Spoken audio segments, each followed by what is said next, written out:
Hello, and welcome to the very first episode of ToysRMe, a new series that I'm going to be talking about the vast array of toys that I've had since I was basically zero. So, the first toy that I'm going to be talking about is quite special because I believe it is the very first toy that I ever owned. And that toy is Red, Mighty, Morphin, Power, Rangers, Metallic, Movie, Ranger.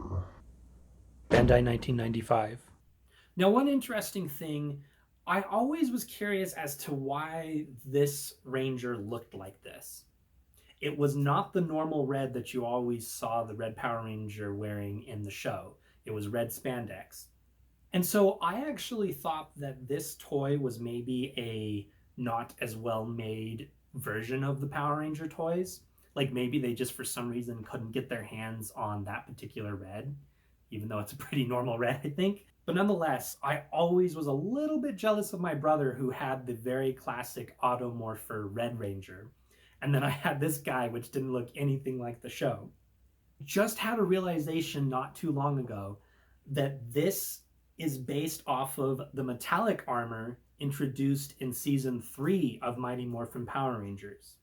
But after some research, I discovered this guy actually came out before those were introduced in the season. So this is a case of toys basically deciding how certain aspects of the show was going to play out and helped inspire that part of it. I think this toy actually looks way better than that metallic armor. If you've ever seen that metallic armor, they basically just bedazzled and sparkled their normal suits. Not the best moment for Power Rangers, but still better than those Dark Rangers. The Red Mighty Morphin Metallic Power Ranger was actually a tie-in release to the 1995 Mighty Morphin Power Rangers, the movie that released the same year. As far as appearance and capabilities go, this is a pretty basic toy.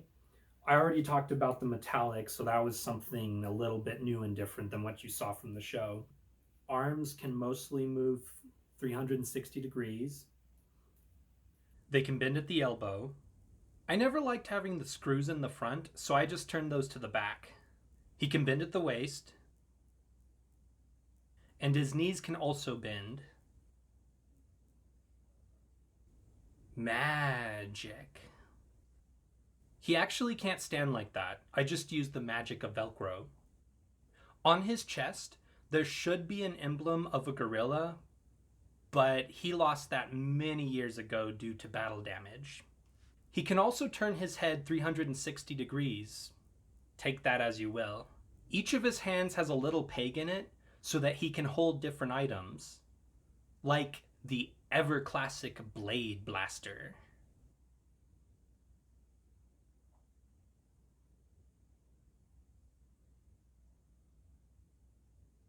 For being almost 30 years old, I think this toy is held up really well.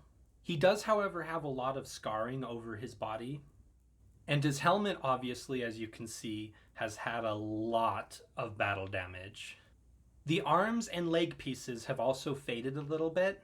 They should be the white of this part, but as you can see, they've gone a little bit yellow.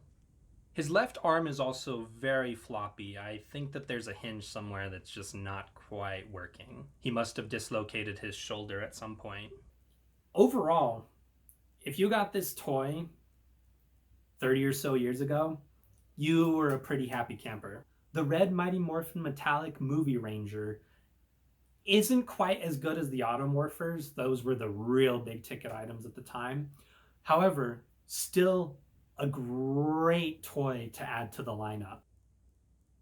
I don't know if I was the only one to ever do this, but I would always, whenever Mighty Morphin was on, take one Power Ranger up to share in the adventure of watching. And Rocky and I went through quite a few episodes of Mighty Morphin Power Rangers. I'll put the name of this Ranger in the description below. It took me a little while to be able to actually discover what the name of this Power Ranger actually was. At first I found the Automorpher version of this guy, but that one's upwards of $50, so a little bit more pricey.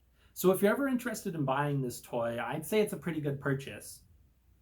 To my knowledge, there's been no re-releases of this toy, so if you're ever interested in buying one, you're gonna have to visit the old eBay to be able to find most likely used ones. I found it from several sellers, and depending on the quality and how well it's lasted, I've found from $10 to $20. No way! Yes way, Tommy. Yes way. Thank you very much for watching my very first episode of ToysRMe. Please don't forget to like, follow, and share. I think that would be really more phenomenal.